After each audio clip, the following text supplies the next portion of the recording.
হাসিনা পরবর্তী বাংলাদেশ, আর সেই বাংলাদেশের একই হাল, একেবারে চরম অরাজকতা। মানে যেভাবে গ্যাংয়েদের সদস্যরা দাপিয়ে বেড়াচ্ছে তাতে বাদ যাচ্ছে না কিছুই। আর এতে এই প্রশ্ন উঠছে যে পাকিস্তানের মৌলবাদীদের ইন্ধনে এই ইউনূস, মোহাম্মদ ইউনূসের সরকার, তারা কোন পথ দেখাবে নাম জনতাকে? এ তো একেবারে ভয়ঙ্কর পরিস্থিতি, বাংলাদেশ একেবারে শেষের পথ, তাই নয় কি অভি? একেবারেই মনিময়। এবং বাংলাদেশে অন্তর্বর্তী সরকার, সেখানে বিএনপি, মৌলবাদী সংগঠন, মোহাম্মদ ইউনূস, এসব এখন কি অতীত? তার কারণ বাংলাদেশে ইতিমধ্যেই এই কিশোর গ্যাং, যা জানা যাচ্ছে, যা খবর পাওয়া যাচ্ছে, দেশ জুড়ে জেলায় জেলায় 237টি এমন কিশোর গ্যাং, চাপাতি গ্যাং তৈরি হয়েছে, যার সদস্য সংখ্যা প্রায় 2500। তার মধ্যে 237-এর মধ্যে শুধুমাত্র বাংলাদেশের রাজধানী ঢাকাতেই 127টি এই কিশোর গ্যাং দাপিয়ে বেড়াচ্ছে। খুন, রাহাজানি, ছিনতাই, ধর্ষণ, একের পর এক অভিযোগ। একদম মানে অলি গলি পাড়া মহল্লা দাপিয়ে বেড়াচ্ছে এই কিশোর গ্যাং। আর বাংলাদেশ জুড়ে চলছে এই দুষ্কৃতি তাণ্ডব। পুলিশ, বাংলাদেশ পুলিশ দেখেও কি ঘুমোচ্ছেন তা নিয়ে প্রশ্ন তুলছেন সাধারণ মানুষ। এখন প্রশ্ন যে গোটা বাংলাদেশ জুড়ে আইন শৃঙ্খলার চরম অবনতি, তাহলে পাকিস্তানের দালালি করে কি দেশকে ডোবাচ্ছেন ইউনূস? অবশ্যই এক বড় প্রশ্নের জায়গা। জঙ্গিদের কি হাতের পুতুল হয়ে গিয়েছেন মোহাম্মদ ইউনূস? একেবারে সবথেকে গুরুত্বপূর্ণ, জঙ্গি মৌলবাদী সংগঠন যারা পথে নেমেছিল, দিল্লি যাদের মামার বাড়ি, বাংলা ছাড়ো তাড়াতাড়ি, এই স্লোগান উঠেছিল ছাত্র আন্দোলনের সামনে রেখে। আর এবার এই কিশোর গ্যাং, চাপাতি গ্যাং, তারা সংখ্যালঘু, সংখ্যাগুরু, মহিলা, প্রবীণ, নবীন কাউকে মানছে না। খুন, রাহাজানি, ধর্ষণ, আর তার শিকার হচ্ছেন সাধারণ নাগরিক। বাংলাদেশের এই পরিস্থিতি, অন্তর্বর্তী সরকার তাদের এই নিয়ন্ত্রণের বাইরে চলে যাওয়া পরিস্থিতি, এর ভবিষ্যৎ কি বোঝার চেষ্টা করবো আমরা আজ। খুব স্বাভাবিকভাবেই রাজাগোপাল ধর চক্রবর্তী, রাজনৈতিক বিশ্লেষক, তিনি আমাদের সঙ্গে এই মুহূর্তে উপস্থিত। স্যারকে স্বাগত জানাবো এবং আমরা অবশ্যই অনুষ্ঠান শুরু করবার চেষ্টা করবো। রাজাগোপাল বাবু, এই যা চলছে তো চরম অরাজকতা একেবারে বাংলাদেশ জুড়ে। বাংলাদেশের আমজনতা কি নিস্তার পাবেন? কি বলবেন? হ্যাঁ, দেখুন, এটাই বোধহয় লক্ষ্য ছিল যারা বাংলাদেশে একটা নির্বাচিত সরকারকে ফেলল। আমরা জানি আমাদের দেশে $21 বিলিয়ন দেওয়া হয়েছিল এবং বাংলাদেশে 29 মিলিয়ন, আর একটু বেশি টাকা দেওয়া হয়েছিল ইউএসএআইডির তরফ থেকে। এছাড়া open society foundation, deep state, তাদের একটা খুব টাকা ছিল, আইএসআই এর টাকা ছিল, রসদ ছিল। এখন লক্ষ্য ছিল একটা হচ্ছে সেখানকার যে একটা নির্বাচিত সরকার মোটামুটি যারা বাংলাদেশকে একটা দিশা দেখাতে পারছিল, উন্নয়নের কি বন্যা না হলো উন্নয়নের নানা দিক মানুষ দেখতে পাচ্ছিল। বাংলাদেশ একটা তার উত্তরণ ঘটেছিল লিস্ট ডেভেলপ কান্ট্রি থেকে, সেই ডেভেলপিং কান্ট্রিতে একটা উত্তরণ হয়েছিল, আন্তর্জাতিক মহলে ইউনাইটেড নেশনস স্বীকৃতি দিয়েছিল। এখন বোঝাই যাচ্ছে যে মৌলবাদীরা বাংলাদেশের এই যে উন্নয়ন তাকে ভালো চোখে দেখেনি। তারা মনে করলো যে এই উন্নয়নকে যদি ভেঙে চুরমার করে দেওয়া যায়, মানুষের কাছে যে নিউট্রাল সেকুলার স্বপ্ন ভেঙে দেওয়া যায়, তাদের কাছে একটা মৌলবাদের জিগির তোলা যায়, সবকিছুই বুঝি ধর্মগ্রন্থে লেখা আছে, ধর্মগ্রন্থ অনুযায়ী দেশকে চালনা করতে হবে, যেটা পাকিস্তান করেছে, আফগানিস্তান করেছে, আরও কি বেশ কিছু দেশ হয়তো করেছে। তারা মনে করছে সেভাবেই চললেই বুঝি একমাত্র মুক্তির পথ। এইভাবেই বাংলাদেশকে তৈরি করার চেষ্টা শুরু হয়ে গেছে। আপনারা যেটা জানালেন, ইউনাইটেড নেশনস হিউম্যান রাইটস কমিশনের যে রিপোর্ট প্রকাশিত হয়েছে, প্রায় 1400 মানুষকে মেরে ফেলা হয়েছে এই ইউনূস শাসনে। একটা টোটাল অরাজকতা, মানে কিছুতেই সরকারের কোনো ধরনের ভূমিকা নেই ল অ্যান্ড অর্ডার মেনটেন করা। মানে এই নির্দ্বিধায় রাজাগোপাল বাবু বলছেন টোটাল সম্পূর্ণ অরাজকতা। আমি একটা বিষয় বোঝার চেষ্টা করি, সাধারণ নাগরিক যে কোনো দেশে শান্তিপূর্ণভাবে সাধারণ মানুষ কি মনে করে যে ক্লাব, সংগঠন, এনজিও, বিভিন্ন রকম এই সামাজিক প্রতিষ্ঠান সংগঠনের বাইরে গিয়ে ডাকাত দল তৈরি হয় দুষ্কৃতী গোষ্ঠী, গ্যাং। এবং সেক্ষেত্রে দাঁড়িয়ে আমরা দেখেছি এই বাংলাতেও, যদি বাংলাদেশের আগে এই বাংলা নিয়ে আলোচনা করি, বিভিন্ন গ্যাং, সেটা বিহার হোক, উত্তরপ্রদেশ যোগ হোক, বা এই বাংলায় গজিয়ে ওঠা গ্যাং, তারা ডাকাতি, রাহাজানি, খুন করে। কিন্তু একটা দেশে কিশোর গ্যাং নামে, চাপাতি গ্যাংয়ের নামে 237টা সংগঠন, এই গ্যাং তৈরি হলো, তার মধ্যে 127টা খোদ রাজধানী শহরে তৈরি হলো এবং 2500 সদস্য তৈরি হলো। একদিনে নয়, দুদিনে নয়, ধীরে ধীরে তৈরি হয়েছে। এর পেছনে কাদের মদতে এবং মূল টার্গেট কি এই গ্যাংগুলির? তারা কি এক ছাতার তলাতেই এইভাবে দিকে দিকে আক্রমণ শানাচ্ছে? এবং 40% কিশোর এই গ্যাংয়ের সদস্য, মানে ভাবতে পারছেন রাজাগোপাল বাবু? হ্যাঁ, দেখুন, মানে যেভাবে শিল্প ধ্বংস হয়েছে, একটাই শিল্প ছিল রেডিমেড গার্মেন্টসের শিল্প, সেটা কিন্তু আন্তর্জাতিক স্বীকৃতি ছিল। তার ভালো ব্যবসা ছিল, ভালো মানুষ সেখানে কর্মসংস্থান হয়েছিল, সেগুলো সব ভেঙে চুরমার হয়ে গেছে। তারপরে মানুষের এবং সেই শিল্প ভিত্তিক অনেক ধরনের অ্যান্সিলারি শিল্প গড়ে উঠেছিল, এখন সেগুলো সব গেছে। তারপরে মানুষের তো রোজগার নেই, তারপরে মানুষ মনে করছে এই রাহাজানি, ছিনতাই, হ্যাঁ, এই সমস্ত নানান ধরনের টুকরে গ্যাংয়ের সঙ্গে জড়িত হয়ে পড়লে কিছু রোজগার আসবে। যখন সরকারের কোনো শাসন নেই, ধরা পড়ার ভয়ও নেই, ধরা পড়ার শাস্তিও নেই, তাইলে একটা বন্দুক বা একটা ছুরি বার করে যদি বেশ কিছু টাকা রোজগার করা যায়। বাংলাদেশে এরকম বহু ইতিহাস আছে। তার ফলে ইয়ং ছেলেরা মনে করছে যে এটাই বুঝি তাদের রোজগারের বড় পথ, এবং এইভাবেই যদি তাদের বীরত্ব দেখাতে পারে, রাজনীতিতেও তাদের একটা সম্মান হয়তো আগামী দিনে মিলবে। এইসব কারণে নানান দিকে আমরা দেখতে পাচ্ছি এইসব টুকরো গ্যাংরা এসেছে। এদের লক্ষ্য সাধারণ মানুষ, তার সঙ্গে ধর্মের কোনো যোগাযোগ নেই, বয়সের কোনো যোগাযোগ নেই, এদের মধ্যে কোনো মানবিকতা নেই। এরা সেভাবেই টাকা লুটছে, হয়তো টাকা লুটের কিছু অংশ পুলিশকে দিচ্ছে বা যারা ইউনিসেফ প্রশাসনের কাছাকাছি আছে তাদেরকে দিচ্ছে, এবং এইভাবেই তারা দেশটার এমনই একটা পরিচয় দিচ্ছে যাতে করে বাংলাদেশ সম্বন্ধে আন্তর্জাতিক মহলে যারা বিনিয়োগকারী তাদের কোনো আগ্রহ নেই। বাংলাদেশে যে বিনিয়োগ করব, একটা সময় বহু বিনিয়োগকারী সেখানে বিনিয়োগ করেছিল, নতুন একটা স্বপ্ন সেখানে তৈরি হয়েছিল, সব কিন্তু ভেঙে চুরমার হয়ে যাচ্ছে। আচ্ছা, এখান থেকে রাজাগোপাল বাবু, খুব একটা আমার প্রাসঙ্গিক একটি প্রশ্ন মনে হচ্ছে যে এর আগে আমরা দেখেছি যে হাসিনার দেশত্যাগ অর্থাৎ 2025-এ আগে গত বছর 24-এর 5ই অগস্ট, তারপর 25শে ফেব্রুয়ারিতে এসে এই আলোচনা করতে আমরা বাধ্য হচ্ছি যে হাসিনা ছাড়ার পর আমরা বলেছিলাম সংখ্যালঘুরা আক্রান্ত হচ্ছেন, সনাতনীরা, এমনকি ইসকনের ওপর হামলা হচ্ছে। এই জায়গায় দাঁড়িয়ে 8% সংখ্যালঘু তারা দেশ ছাড়তে বাধ্য হবেন এরম পরিস্থিতি। কিন্তু এই কিশোর গ্যাং, 237টা গ্যাং, 2500, তার মধ্যে 40% কিশোর, যেমন মণিময় জানালো, তারা কি বেছে বেছে সংখ্যালঘুদের উপরই অত্যাচার, নিধন, নিপীড়ন চালাচ্ছে, নাকি তারা অ্যাজ এ হোল যাকে সামনে পাচ্ছে তার থেকে এই খুন, রাহাজানি, জখম হওয়া, ছিনতাই, এমনকি মহিলাদের ওপর ধর্ষণ, আক্রমণ চালাচ্ছে? দেখুন, এই মুহূর্তে যে যতটুকু বোঝা যাচ্ছে যে এদের কোনো জাত বিচার নেই। যারা এই সমস্ত টুকরে গ্যাং যেগুলো রয়েছে, সংখ্যালঘুরা জানে যে তারা আক্রমণের শিকার হতে পারে, তাই তারা অনেক ঠান্ডা মাথায় রাস্তায় বের হন, হ্যাঁ, একসঙ্গে রাস্তায় বের হন, যে কোনো জায়গায়, অচেনা জায়গায় তারা যান না, তারা অনেক সতর্কতা অবলম্বন করেন, এবং তার ফলে এবং তাদের বিশেষ সম্পত্তি তো সেভাবে নেই, কোনোভাবে বেঁচে থাকার জায়গায় রয়েছে। সম্পত্তি তো সে দেশের সংখ্যাগুরু মানুষের নানান ব্যবসা, নানান আর্থিক দুর্নীতি এবং নানানভাবে তারা সম্পদ করেছে।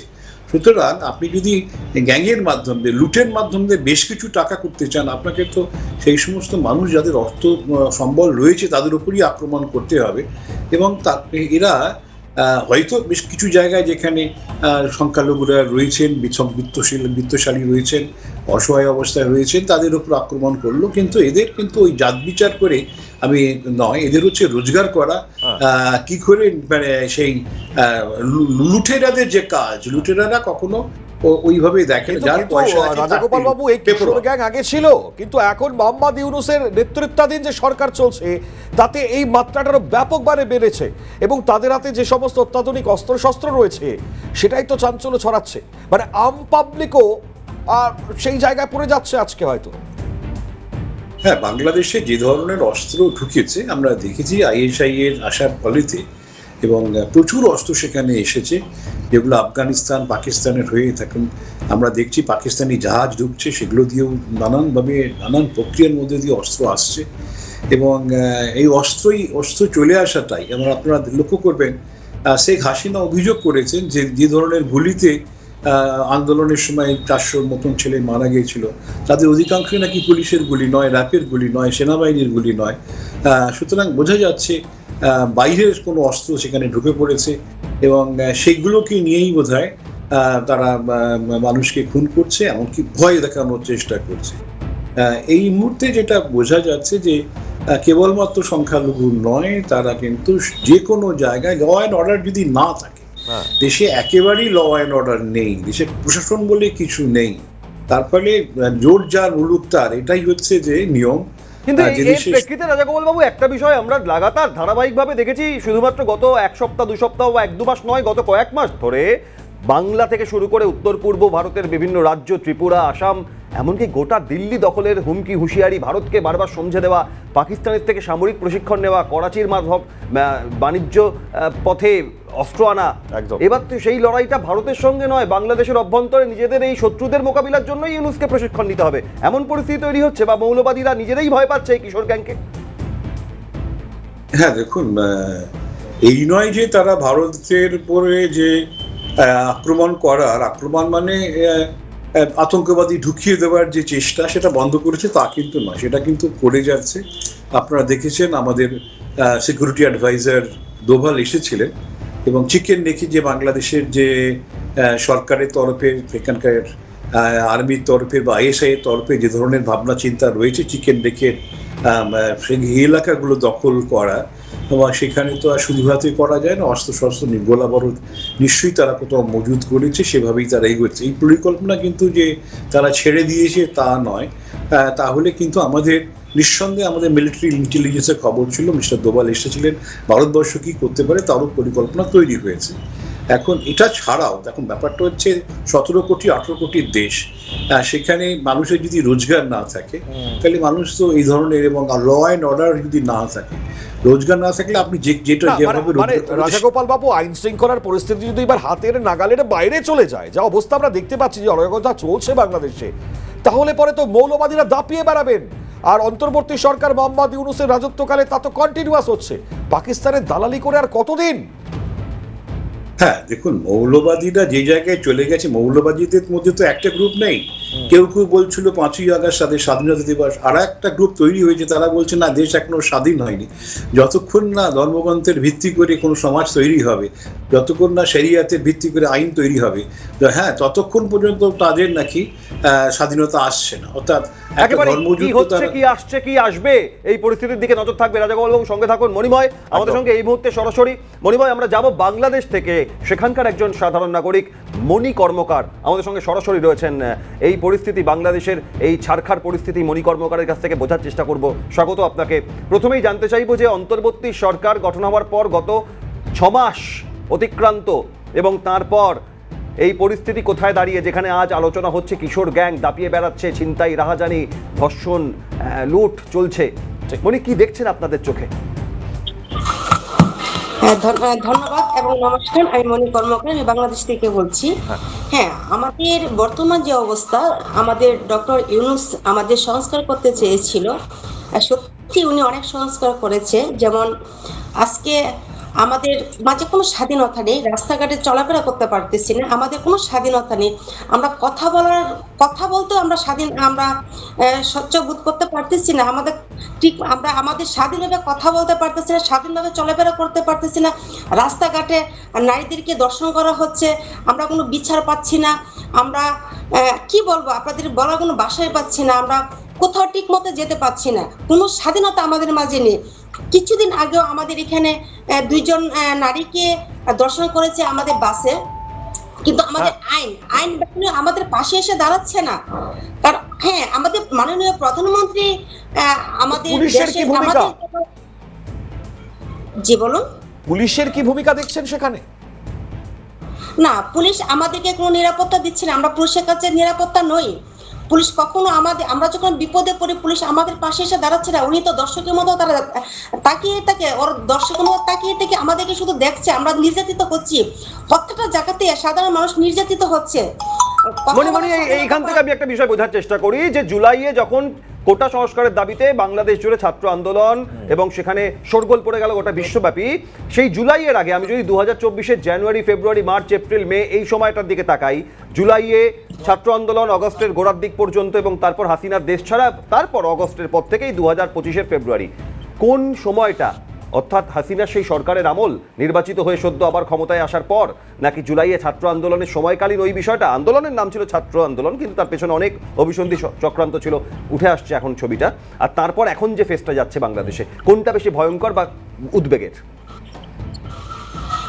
হ্যাঁ, এখন বর্তমান যে অবস্থা, ছাত্র আন্দোলন নিয়ে আমরা যে সংস্কার করতে, আমাদের বাংলাদেশ সংস্কার করতে তারা নেমেছে, কিন্তু এখন যে অবস্থানটা খুব ভয়াবহ অবস্থা। এখন আমাদের মাঝে কোনো স্বাধীনতা নেই, কোনো মানে কি বলবো, কোনো স্বাধীনতা নেই, কোনো কিছু জায়গায় জায়গায় আমরা আমরা এই অপমানিত হচ্ছি, আমরা নিরাপত্তা বোধ করছি, আমরা নিরাপত্তা পাচ্ছি না, আইন শৃঙ্খলা আমাদের পাশে নেই এবং আমাদেরকে নিরাপত্তা দিচ্ছে না।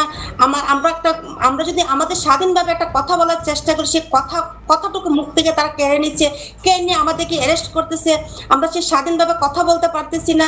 এটা সংস্কার নামে দেশটাকে একটা ধ্বংসের দিকে নিয়ে যাচ্ছে। আমাদের মনে হচ্ছে সত্যি আমরা নিরাপত্তা নিয়ে আমরা দেশে কেউ ভালো নেই। আজকে 6 মাস যাবত তারা আমাদেরকে কি নিরাপত্তা দিচ্ছে এবং কি উন্নয়ন করেছে দেশের জন্য, এখন সাধারণ জনগণ বুঝতে পারতেছে। সত্যি আমরা আগেকার সময় যে ভালো ছিলাম, আমাদের মাননীয় প্রধানমন্ত্রী আমলে আমরা সে আগের দিনে ফিরে যেতে চাই। আমাদের মাননীয় প্রধানমন্ত্রীকে আমাদের বাংলাদেশের প্রয়োজন। এখন মাননীয় প্রধানমন্ত্রী বাংলাদেশে না থাকলে আমরা সেই স্বাধীনতা পাবো না, সে নিরাপত্তা পাবো না, পেট ভরে চারটা ভাত খেতে পারবো না। রাজাগোপাল বাবু, এই তো শুনছেন আপনি এই অবস্থা, মনি যেটা বলছেন, বাংলাদেশের থেকে এই পরিস্থিতির মধ্যে পড়ে রয়েছেন তারা প্রত্যেকে, কি বলবেন তাহলে? হ্যাঁ দেখুন, মনি দিদির যা কথা শুনলাম তাতে তো এখানে বসেই আমার ভয় লাগছে যে কি ঘটছে সেখানে বাংলাদেশে। উনি সংখ্যালঘু বলে আমার মনে হচ্ছে, সুতরাং সংখ্যালঘু হিসেবে উনি কিন্তু আক্রান্ত না, মহিলা হিসেবে আক্রান্ত না, সাধারণ মানুষ হিসেবে আক্রান্ত, সেটা আমার জানার কোনো আগ্রহ রয়েছে। কিন্তু এটা পরিষ্কার, উনি যেভাবে বললেন সেতে কিন্তু এটা খুবই পরিষ্কার, বাংলাদেশে আগে হাসিনার সময় যেভাবে মানুষ সবাই একসঙ্গে মিলে থাকতে পারত সেই জিনিসটা এখন আর নেই। এই 6 মাসে যারা শাসন করতে এসেছে তারা বাংলাদেশকে একটা শাসনহীনতার জায়গায় নিয়ে গেছে। এখানে সাধারণ মানুষের জীবন একেবারেই, জীবন জীবিকা দুটোই বোধহয় বিপন্ন হয়ে গেছে। একজন মহিলা হিসেবে যে আর্তনাদ, যে আমরা যন্ত্রণার কথা শুনতে পেলাম, যে পথে ঘাটে বেরোতে গেলে তাদের যে স্বাধীনতাহীনতার কথা, তাদের যে নিরাপত্তাহীনতার কথা উনি বারবার যেটা বলতে চাইছেন। আজকে বাংলাদেশ, আমরা গর্ব অনুভব করতাম বাংলাদেশে মেয়েদের লেখাপড়া দেখে, আমরা সত্যি আনন্দ পেতাম। মেয়েদের ক্ষমতায়নের কথা আমরা ইউনিভার্সিটি লেকচার দিতে গিয়ে বারে বারে বলতাম, কিন্তু আজ ওনার কণ্ঠ থেকে যেটা শুনতে পারলাম যাতে বোঝা যাচ্ছে ক্ষমতায়ন যা ঘটেছিল সবটাই কেড়ে নেওয়া হয়েছে। মণিময়, সরাসরি বাংলাদেশের নাগরিক মনি রয়েছে, তোমার প্রশ্ন। একদম, আমি এটাই প্রশ্নটা জানতে চাইছি যে কি হিসেবে আপনারা আক্রান্ত হচ্ছেন, বিশেষ করে যেটা প্রথম থেকে যে সংখ্যালঘুদের উপর অত্যাচার এবং তার পরবর্তী সময় সেটা ধীরে ধীরে যেভাবে এগোলো, তো আপনাদের কি মনে হচ্ছে টার্গেট কি করা হচ্ছে শুধুমাত্র সংখ্যালঘুদেরকে এই গ্যাংরা করছে? তারা, আমি একটা কথাই বলবো, আপনার নাম, বাংলাদেশ নাম পরিবর্তন করতে পারে কিন্তু আদর্শকে পরিবর্তন করতে পারবে না। কারণ বর্তমান যে অবস্থা, হ্যাঁ সংখ্যালঘুদের উপরে অত্যাচার হচ্ছে, যেমন আমার উপর অনেক অত্যাচার হয়েছে, সেটা এখন আর বলবো না, এইভাবে সংখ্যালঘুদের উপর অত্যাচার হচ্ছে। কিন্তু একটা কথাই বলবো, আপনারা যতই অত্যাচার করেন না কেন, আপনার আদর্শকে পরিবর্তন করতে পারবেন না, শুধু নাম পরিবর্তন করতে পারবেন।